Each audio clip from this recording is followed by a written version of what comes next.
তো চলুন দেখে নিই কালকে সেন্সেক্সের এক্সপায়ারি কেমন যাবে।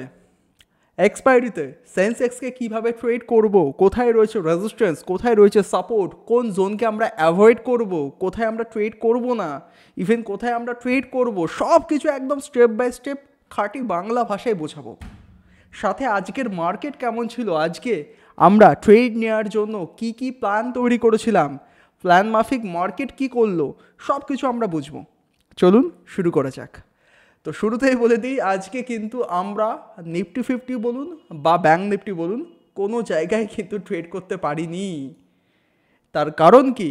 কারণ আমাদের যেই প্ল্যান তৈরি করেছিলাম ট্রেড নেওয়ার জন্য, সেই প্ল্যানের সাথে মার্কেটের তাল মিল খুঁজে পাচ্ছিলাম না।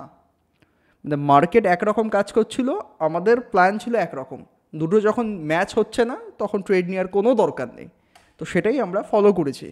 আমরা বলেছিলাম যে যদি গ্যাপ আপ হয়, গ্যাপ আপ হওয়ার পর আমরা এখানে ইমিডিয়েট বাই করব না, ওয়েট করব প্রাইস আগে নিচের দিকে আসুক, এই জোন থেকে এসে যদি দেখি প্রাইস সাপোর্ট পাচ্ছে তাহলে আমরা বাই করব। তো এখানে আসার গ্যাপ আপ ওপেন হওয়ার পর প্রথমে কিছুটা উপরে গেছিলো, দেন আস্তে আস্তে নিচে এসেছিলো, বাট অনেক লেটে এসেছিলো। আর এত দূর কিন্তু মার্কেট ফলই করেনি।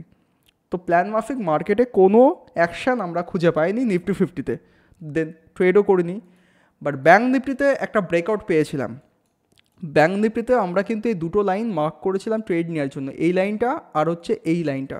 বলেছিলাম যা ট্রেড নেওয়ার কিন্তু এই দুটো লাইনের কাছাকাছি প্রাইস আসবে, যদি ব্রেকআউট করতে পারে তাহলে বাইং সাইডের জন্য ট্রেড নেবো, যদি ব্রেকডাউন করে বা রেজিস্ট্যান্স পাই তাহলে সেলিং সাইডের জন্য ট্রেড নেবো। এখানে কি হলো, এখানে প্রথমে দেখলাম গ্যাপ আপ ওপেন হওয়ার পর কিছুক্ষণ প্রাইস হোল্ড করলো, করতে করতে ইমিডিয়েট একটা বড় বুলিশ ক্যান্ডেল দিয়ে কিন্তু রেজিস্ট্যান্সকে ব্রেকআউট করে দিয়েছে। দেখুন কত বড় ক্যান্ডেল।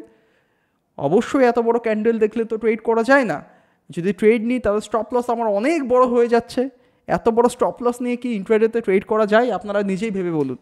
নেভার, কখনোই করা যায় না, ছোট্ট স্টপ লস দরকার। তাই আমরা একটু ওয়েট করে গেছি। ওয়েট করার পর কি দেখলাম, প্রাইস ব্রেকআউট হওয়া সত্ত্বেও কিন্তু এম প্যাটার্ন দেখানো শুরু করে দিয়েছে। মানে আপার লেভেলে যারা বাইং করে মার্কেটকে উপরের দিকে নিয়ে গেছে তারা আর সাস্টেন করাতে পারছে না, সেলাররা উপর থেকে হাবি হয়ে পড়েছে। সেলারদের যে ফেভারে মার্কেট মুভ করছে সেটা এই প্যাটার্নটা দেখলেই আমরা বুঝতে পারছি, যেটাকে বলা হয় কি এম প্যাটার্ন। দেন দেখুন ধীরে ধীরে lower high lower low price action দেখিয়ে দেখিয়ে মার্কেট ব্যাক টু ব্যাক নিচে ফল করছে। মানে ব্রেকআউটটা কিন্তু পুরোপুরি ফলস হয়ে গেছে। ব্রেকআউটটা যদি ছোটোখাটো হতো দেন হয়তো প্রাইস অ্যাকশন ব্রেকআউটের সাথে সাপোর্ট নিয়ে মার্কেট উপরে যেত। বাট এত বড় ইমিডিয়েট যে মার্কেট একটা সুন্দর বড় ক্যান্ডেল তৈরি করেছে, এখানে যারা যারা মানে উইক বায়ার রয়েছে বা যাদের মধ্যে পেশেন্স নেই, যারা দুমদাম ব্রেকআউট দেখলে বাই করে, তাদেরকে সবাইকে কিন্তু বাইং করিয়ে ট্র্যাপ করিয়েছে, দেন গিয়ে তাদের কিন্তু সবার এসএল খেয়েছে আস্তে আস্তে। তো এই হচ্ছে মার্কেটের আজকে গঠন। তো আজকে এর জন্যই আমরা নিফটি ফিফটি বলুন বা ব্যাঙ্ক নিফটি কোনো জায়গায় কিন্তু ফেভারেবল কোনো ট্রেড পাইনি। দ্যাটস ওয়াই আমরাও কিন্তু কোনো ট্রেড করিনি। মার্কেট যতই শেয়ানা হোক না কেন, আমরাও কিন্তু শেয়ানা মতনই চাল দেবো। যখন দেখবো মার্কেট কাজ করছে না, সেখানে মানে আমাদের প্ল্যান মাফিক মার্কেটে কোনো কাজ হচ্ছে না, সেখানে ট্রেড করার দরকার নেই। সে যত পয়েন্টের মুভমেন্ট হোক না কেন আমরা টোটালি অ্যাভয়েড করব। তো সেটাই কিন্তু আজকে করেছি। বোঝাতে পারলাম? অলরাইট। তো এবার চলুন দেখে নিই বন্ধুরা, কালকে যে সেন্সেক্সের এক্সপায়ারি আছে, এক্সপায়ারি কেমন যাবে। অলরাইট, সবার প্রথমে আমরা সমস্ত কিছু ড্রয়িং ডিলিট করে দিলাম, একদম প্রথম থেকে বুঝবো।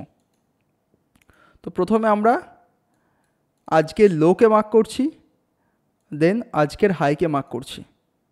ঠিক আছে, আজকের লোয়ের পরে কিন্তু আরেকটা রেজিস্ট্যান্স লেভেল বা সাপোর্ট লেভেল আছে, সেটা হচ্ছে এই লেভেলটা।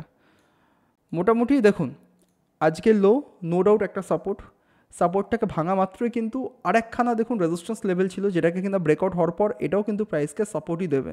মানে ব্যাক টু ব্যাক কিন্তু সাপোর্ট রয়েছে। আর উপরের দিকে আজকের যে হাই আছে, যেখান থেকে প্রাইস এম প্যাটার্ন তৈরি করে ফল করা শুরু করেছে, সেই লেভেলটাও কিন্তু রেজিস্ট্যান্স। তো কীভাবে ট্রেড করা উচিত হবে? ফার্স্টে যদি দেখি কালকে ফ্ল্যাট ওপেন দিয়েছে, তাহলে ভেবে নিন 90% চান্স রয়েছে মার্কেটে আর ভালো মুভমেন্ট হয়তো পাবো না, অ্যাভয়েড করতে হবে। ফ্ল্যাট ওপেন হওয়ার পর শুধুমাত্র যদি প্রাইস দেখি নিচে আসছে বা উপরে যাচ্ছে, উপরে গেলে রেজিস্ট্যান্স লাইন, নিচে আসলে এই সাপোর্ট লাইন বা এই সাপোর্ট লাইন, এই দুটো লাইন কিন্তু মাথায় রাখবেন নিচের দিকে। তো ফ্ল্যাট ওপেন হওয়ার পর যদি মিডিল পয়েন্টে ঘোরাফেরা করে তাহলে ট্রেড একদমই করব না। যদি প্রাইস নিচে আসার পর এই সাপোর্ট লাইন থেকে এসে যদি দেখি ভালোভাবে সাপোর্ট নিতে পারছে তাহলে আমরা বাই করতে যাব।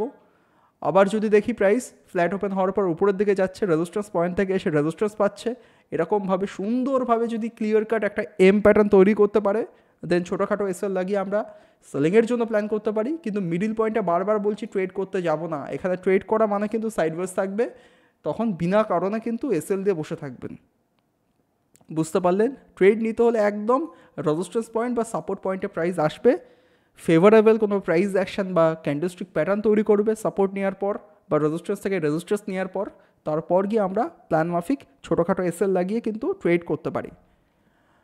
ওকে, যদি কালকে গ্যাপডাউন ওপেন হয় তো গ্যাপডাউনের ক্ষেত্রেও সেম প্ল্যান থাকছে। এই দুটো লাইন আমার কাছে ইম্পর্টেন্ট। যদি এই দুটো লাইনের কাছাকাছি এসে প্রাইস ভালোভাবে সাপোর্ট নিতে পারে তাহলে আমরা বাইংয়ের ফেভারে বসবো, সেলিংয়ের ফেভারে কিন্তু বসবো না। যতই ব্রেকডাউন করে দিক পরশু দিনকে দেখব। আর যদি কালকে একটা গ্যাপ আপ ওপেন হয় তো গ্যাপ আপের ক্ষেত্রে আজকের হাই হবে আমার কাছে ইম্পর্টেন্ট। হাই থেকে যদি দেখি প্রাইস রেজিস্ট্যান্স পাচ্ছে দেন ছোটোখাটো এসএল লাগিয়ে আমরা সেলিংয়ের জন্য প্ল্যান করতে পারি।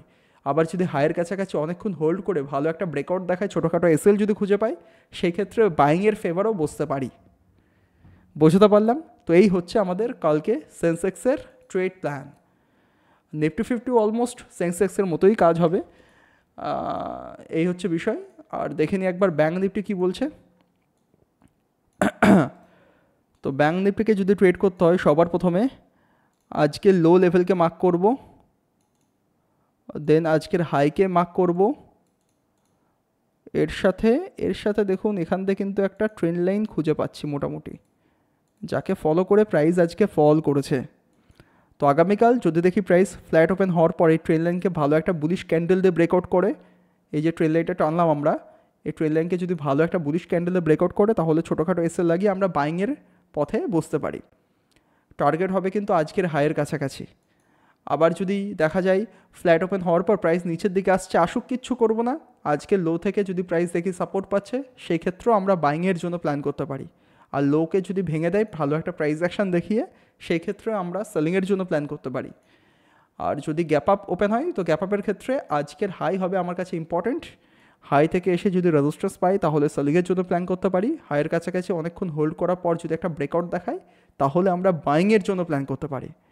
আর গ্যাপডাউন হলে যেটা বললাম এই লোটাই হচ্ছে ইম্পর্টেন্ট। তো কালকে এইভাবে আমরা নিফটি 50 সেন্সেক্স বা ব্যাঙ্ক নিফটিকে ট্রেড প্ল্যান করব। আমি নিফটি 50কে ডেডিকেটভাবে কিছু বলছি না, আর নিফটি 50 সেন্সেক্স মোটামুটি একই থাকে।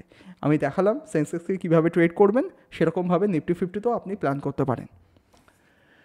আই হোপ যা বোঝালাম, যেইভাবে বোঝালাম, যেখানে ট্রেড করার কথা বললাম সব কিছু আপনি সহজভাবে সুন্দরভাবে বুঝতে পেরেছেন। যদি ভিডিওটা ভালো লেগে থাকে তাহলে প্লিজ ভিডিওটাকে লাইক শেয়ার কমেন্ট করে দিন। আর আমাদের চ্যানেলে নতুন হয়ে থাকলে চ্যানেলটাকে সাবস্ক্রাইব করতে ভুলবেন না। দেখা হচ্ছে কালকে। Good bye.